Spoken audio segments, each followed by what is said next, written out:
Have you been seeing the number 666 pop up everywhere lately? And does it feel a little intense when it does? Well, you are definitely not alone. While a lot of us might associate that number with something negative, today we're going to explore a completely different take from Indian spirituality.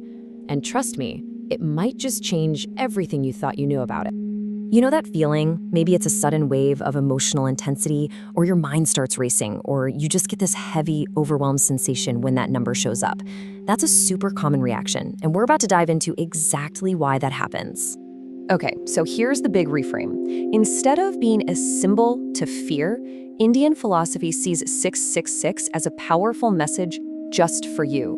It's not a scary warning. Think of it more like a notification from your soul, calling you to look at your patterns, start a healing process, and find your true emotional center. So to really get what 666 is all about, we have to start smaller. We've got to break it down to its foundation, the single digit 6. Let's figure out what that energy means before we talk about what happens when it gets turned way up. You know, in Indian philosophy, the number 6 is all about being human. It's woven into our very experience. It represents our senses, our energy centers, our chakras. It's all about our deep, necessary, and often beautiful involvement with life. Our jobs, our families, our feelings, all of it. So 6 isn't negative at all. It's literally the essence of being alive in this world. Right, so that leads to the big question, doesn't it? If the number 6 is just about being human and living life, why does seeing it repeated, 666, feel like so much more? Why does it bring on that feeling of being completely overloaded?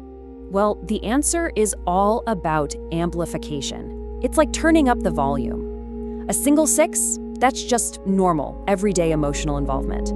Then it becomes 66, and that involvement starts to deepen into a real attachment. But by the time you see 666, well, that energy has hit a state of total emotional overload. It's not some dark force outside of you, it's your own emotional energy cranked up to max. And there's actually a name for the state in Indian philosophy. It's called the dominance of rajas guna. So rajas is the quality of energy, passion, and action. A little bit is great, it gets things done. But when it takes over, it creates this restlessness, this constant need to be moving, and yep, you guessed it, that endless overthinking. It's that feeling when your mind is like a motor that you just can't turn off. And this brings us right to the very heart of the 666 message. It's asking us to look at the huge, crucial difference between two things we often confuse: real love and deep attachment. Getting this distinction is a game changer. See, true love, called Prem, is expansive. It feels calm, it's freeing. But attachment, or mo, is the total opposite. It's based in fear. Fear of losing someone, fear of being alone, and it is just exhausting. The number 666 often shows up when our attachment is trying to disguise itself as love. Now, this part is so important. Seeing 666 does not mean you're doing something wrong. In fact, it's often a sign that you're right in the middle of a really profound healing process, a kind of deep emotional purification. And this purification process, yeah, it can feel pretty intense. Old wounds you thought were long gone might suddenly bubble up to the surface. The needs of your inner child might start screaming for attention.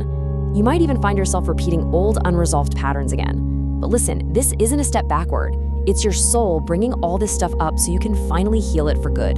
Please remember this, it's so crucial. Healing occurs before clarity, not after. The whole process can feel messy and confusing and uncomfortable because that is the healing. The clarity, that sense of peace, the understanding, all of that comes after this phase. So if you're feeling lost in it right now, just trust that you are exactly where you need to be. So what's with all the overthinking? Well, it happens because we're basically using the wrong tool for the job. We're trying to use our logical thinking mind, the manas, to solve an emotional issue. But emotions aren't logic puzzles. They need to be felt and processed with our buddhi, our deeper intuitive wisdom. It's like trying to use a calculator to understand a poem. You just get stuck in loops.